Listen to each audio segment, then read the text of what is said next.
Bom dia, meu amor, a paz. A paz, bom dia. E aí, hoje nós temos aquela bela palavra de reflexão aí? Pego na surpresa, mas sim, vamos lá. Deixa eu ver aqui. Em Lucas, Evangelho, de Lucas, no capítulo 17, a partir do versículo 11, conta uma história dos 10 leprosos. E essa história fala muito ao meu coração. E eu vejo até mesmo muitos pastores se preocupando muito com pessoas ingratas, a pessoa foi ingrata, que eu fiz isso, fiz aquilo. E essa história vai falar sobre 10 leprosos que chegaram próximo ao Senhor Jesus, porque leproso não poderia naquela época entrar em cidade e ficar reservado, mas naquele dia ele chegou próximo, levantou a mão e falou: eis aqui leprosos e tenha misericórdia de nós.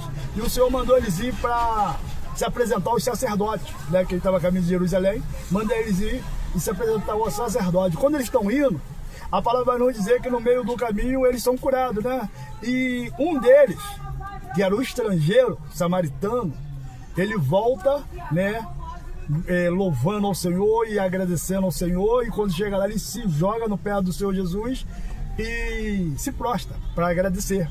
E o Senhor Jesus naquele momento pergunta: e não era 10? Por que só um? E muitas pessoas se perguntam: pastor, por que 10 e só um voltou para agradecer? Deixa eu lhe dizer, os 10 tinham um problema. Mas esse um, o samaritano, o estrangeiro, o diferente, ele não foi curado como os outros. Os outros foram curados com a lepra de fora. Mas esse um, ele foi curado não só por fora, como por dentro. E a história desse samaritano ali, você vê que agora muda. Porque ele chega até diante do Senhor Jesus precisando de uma cura.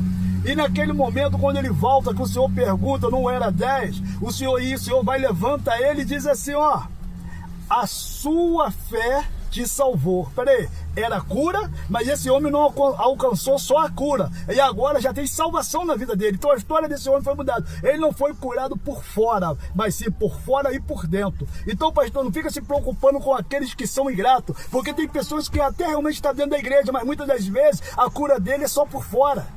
Mas se preocupa com aqueles que verdadeiramente voltam para agradecer, porque pode ter saído 9, pode ter saído um montão, mas seja grato ao Senhor por aquele umzinho que ficou. Muitas das vezes nós ficamos tão preocupados com os que saíram e acabamos esquecendo do que ficou. Mesmo que aquele que ficou pode não ter o talento de tocar, de louvar, mas ficou, Às vezes foi grato. Então vamos pensar melhor. Amém? Amém. Aí, até a próxima. Amém. Um bom dia para todos aí, fiquem na paz. E me pegou de surpresa, hein?